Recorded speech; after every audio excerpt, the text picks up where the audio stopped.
Department of Pathology at Stanford. The primary research work in my lab is cancer immunology, virology. We also do a lot of work in biothreat, so we've worked with Ebola, Zika, COVID, when it was a big problem. Primarily the work in my lab is the development of instrumentation and algorithms to understand the complexity of the immune system in cancer. And in the process of doing that, we've created a number of technologies which we spun out into companies. It's now 9 companies, 2 of them are on NASDAQ.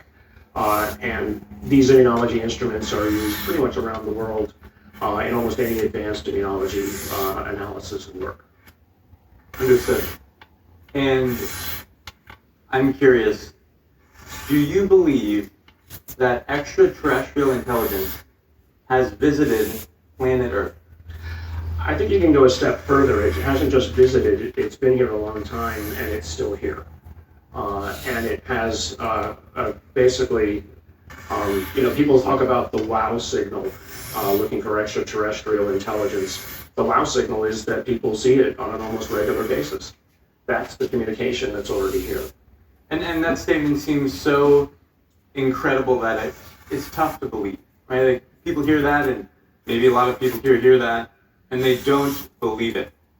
And so I'm curious, if you had to assign a probability to that statement, that you believe extraterrestrial intelligence has visited this planet, what probability would you assign? 100%.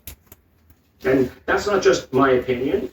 I mean, look, the National Defense Appropriation Act passed last year, signed by Biden in December.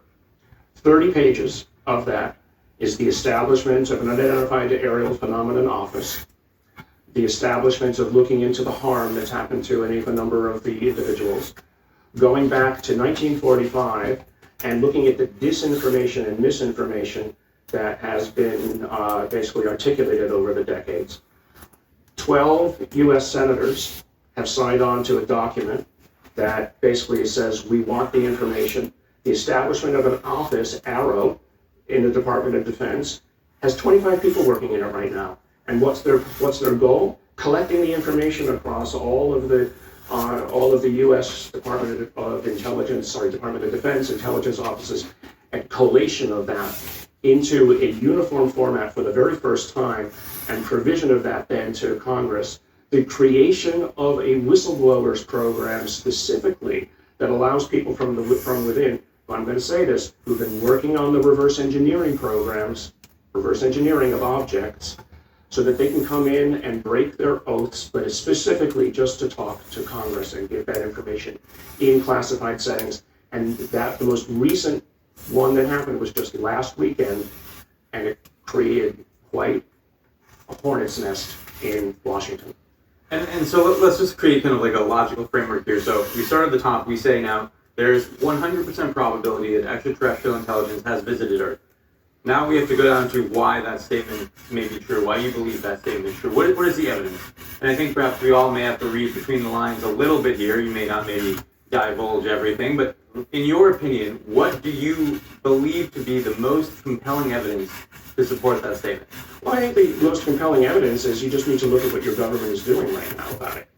I mean, just go look at the number of politicians, and this is interesting, on both sides of the aisle who have come together and signed off on this statement. I mean, I was involved last year with putting together some of the wording of the NDAA, which was passed into law.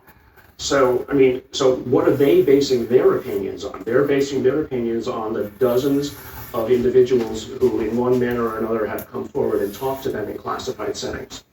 So that's the first thing. Then my personal experiences with the individuals who are, the one person who actually was involved with collecting a lot of that original information, and then my experience with people who, frankly, I know have worked or are working on the reverse engineering programs. Okay, so let's take one step back. Reverse engineering programs of downed craft. Now, the first question that people will ask is, well, if they're so friggin' advanced, why are they crashing? Because what's crashing is not actual living things. I mean, I use this example a lot. If you wanted to study a tribe of cannibals in the middle of the Amazon, Are you going to go yourself and show up in the middle of the tribe and not hopefully become dinner on the other side of it? So if you're an advanced intelligence, I don't think we're all that advanced, frankly. You're not going to basically put your life and limb at risk by coming here. So mostly what you're seeing here are either drones or some sort of advanced AI or whatever it is. I mean, look, we're already dealing with an alien intelligence in our own emails, right? Our own ChatGPT, etc. We don't even know what it's doing. So imagine if you were a million years ahead of us. How do you have a dialogue with something like that? Or what is it that could possibly do? Yeah, and I'm glad we've got some people here to witness these statements. I think they're very consequential. And so we start with now 100% probability of extraterrestrial intelligence. We go to evidence. We now talk about downcraft. We see the government moving in a certain direction. Presumably the downcraft is made of some material. Presumably we could test that material. I know you've done a little bit of work firsthand. You have seen some material. Do you want to talk about that a little bit? Right. Well, so what is it that you hope to discover out of the material? So let's just go back, just briefly, and why would you want to do it in the first place? So basically, a grain of silicon, back in the 50s or 60s, changed our entire culture and world, right? So something as small as that, the discovery of what you could accomplish with a little piece of germanium doped with the right elements, changed our understanding. Now, so we have multiple simultaneous sensor systems that have seen these objects go from 50 feet above the water to up to 14 miles and then back in less than a second, right? That's just a truth. The U.S. government has confirmed that these kinds of measurements are done. Now, they're very careful what they say. They say, well, there's no evidence of ET. Well, because, no ET is going to come walking in here and say, hello, right? But if you read between the lines on the flip side of it, it does stuff that we can't do. We know that the Russians and the Chinese are not doing. And so if you can go from 0 to 5,000 miles an hour and take a right turn and not end up squished like a bug on the windscreen on the other side, if they have windscreens, then what is the physics that accomplishes that? So what that tells you is that we need to rethink our physics, first of all, to say that, well, we saw birds fly, so it took us 3,000 years and we figured out how to fly. But now we see these things doing this, so what is it that lets us do? So I know some of the physicists on the inside who work at some of these big defense corporations who basically said, oh, well, here's how you tweak even general relativity to accomplish that. But then you say, well, how much energy is needed to do it? Well, more than the whole nuclear output of the planet per day, per movement. So you start to backtrack and you say, okay, well, who could do that? Well, we can't. Will we be able to do it in 1,000 years? But if we had a piece of any of this, let's say it's 1,000 revolutions ahead of us, or 1,000,000 revolutions ahead of us, even a tiny piece of knowledge from that could revolutionize what it is that we're doing. I'm always looking for the opportunity. Look at the upside of this. I'm not worried about them coming and raiding us or taking our women and children. That's not my concern. My concern is how do we use it? Yeah. And I'm curious. Do you have confidence that us collectively, will have material, literal physical material to evaluate, to analyze? Yes, 100%. 100% again. It's there. It's there. I can say this. I was working with a group about 7-8 years ago, and I literally got within a few weeks of gaining access to one of the objects. And when the people who didn't want us to gain access to it found out about it, they pulled some bureaucratic administrative tricks and snatched it away. Wow. And so now we have you, Dr. Nolan, making this bold statement. You are well positioned to make this statement. Now maybe we get into some fun. Let's feel comfortable hypothesizing a little bit as to what is happening. What is it, right? Nobody's going to hold you to this, right? Now maybe we go down from 100% probability to now we're speculating, right? Okay? Now let's speculate together. What do you think it is? Right. So to do that, I'll start with kind of a mantra I've had for the last while. So, individual experiences of what people see as an anecdote, but an anecdote doesn't convince a scientist. What is it that convinces a scientist? Data, right? What doesn't convince scientists? A conclusion. So really the objective here, and what has allowed me to actually talk to some of my scientist colleagues who first said, Gary, you're going to ruin your career. Well, okay, whatever, it's too late for that. But I haven't. Because I basically say, look, if you and I can agree that the data is real, irrespective of what the potential conclusions might be, the hypotheses, then the onus is no longer on me to come up with an answer. Now it's also on you, because we're having a discussion about this. So it's believe the data, not the conclusion. So you see the data, and that's where the fun is. And that's where the hypothesis starts.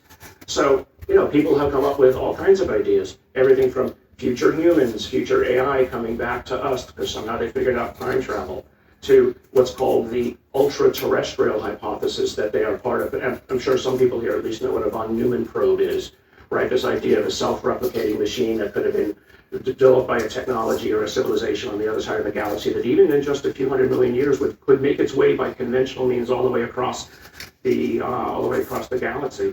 And when it gets there, it basically builds copies of itself and it does what it's doing, and it basically, some other civilization sent it out. Now, Avi Loeb was here last year, so I'm part of an SAB with Avi Loeb on a company called Copernicus Space Corporation, and guess what?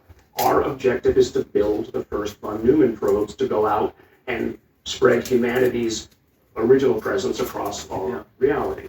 So that's one of the others. Yeah. A third one is, what do you, Gary, Dr. Nolan, you have to speculate. What do you think it is? Those people. I think it is an advanced form of intelligence, something that we don't understand, that is using some kind of intermediaries. However, it is, like I said, about you're not going to end up in the middle of the tribe.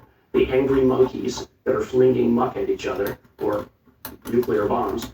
You're not going to show yourself in the middle of the engine. You're going to send intermediaries. It's not that they walk amongst us, that,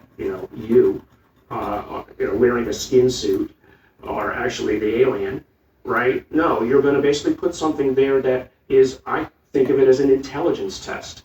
Can you see what's in front of you for what it really is? Can you see the anomalous data point that is there that you realize what it is? I mean, when the South American native tribes first saw the Spanish ships coming across the horizon, they didn't realize what it was. They couldn't see it for what it was.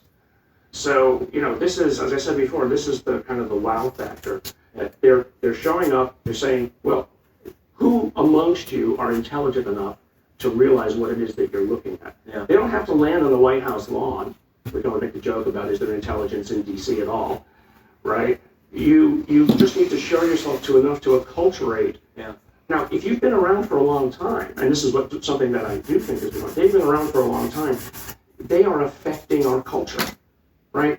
It's actually often thought that many of the religions that we think of as the most important have been part of this process. I mean, there are so many tangents to go down. We have about 1 minute and 45 seconds. Wow. We've covered a lot, though. Mm-hmm. I think what you just said feels like it has strong parallels to religion, to what's happening with AI right now, to the simulation hypothesis. Like, they all are kind of saying something very, very similar here. Right. And I guess I'm curious, right, as we wrap this up, what happens next? Well, what happens next is, what you're actually seeing is what's happening next is the professionalization of this, right? It's not just me. I have many now scientists with whom I'm working, right? There's Ryan Graves, who was one of the pilots that saw some of the objects in those videos. He's got the American Institute of Aeronautics and Engineers, 50,000 strong organization. He's got a group within them, as well as a 501c3 for civil aviation. We've used, I'm just going to be honest, we've used the threat narrative that these things are showing up repeatedly. This is today. They're showing up repeatedly around our ships. So I think the objective has been to make it okay to talk about it. Yeah. Because we made it okay to talk about it, we opened the apertures on the filters on the sensor systems. That's what partly led to the seeing of those Chinese balloons. You wouldn't have seen them if it weren't for that. Yeah. Right? Because we created laws that said it's time to open the apertures, because they were only looking at particular flight paths of things that look like a missile or a plane.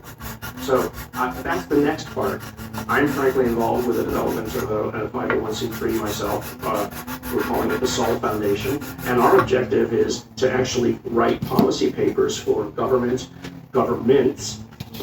and commercial enterprises to basically give them the opportunity to think about it. It's not that it's going to happen tomorrow. It's a slow release process, we think, but to basically give that opportunity. And then